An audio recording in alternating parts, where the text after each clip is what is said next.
Good morning, everybody. Mike Niemiec here with some early morning grain and oilseed comments for Thursday, October 26th. Pretty much of a dull overnight trade session, pretty much steady across the floor, except for maybe the meals down versus the oil being up around 10 points and, like, say, the meal market down around 50 points.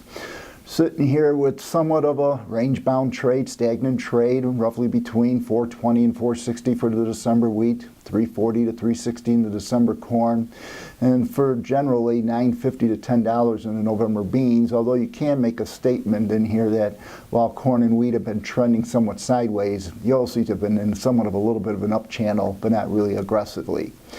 We got three things that we're looking at that's potentially going to keep us in this arena here for the near term and maybe even for the midterm. We've got the harvest activity still ongoing here in the U.S.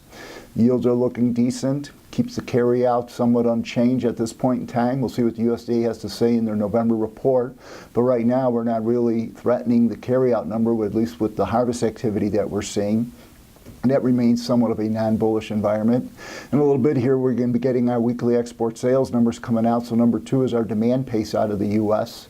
And that is generally looking still running behind a year ago for wheat, corn, and beans. And we're even still running behind what the USDA is currently forecasting for the marketing year for corn and beans. So there too, it's not altering the carryout numbers that we're currently looking at, which once again remain in a non-bullish state.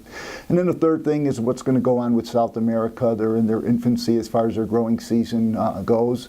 If the first two, the harvest and what the yield's going to come out, and or demand pace remains where it's at right now, the big swing factor down the road will be what goes on with South America's crop.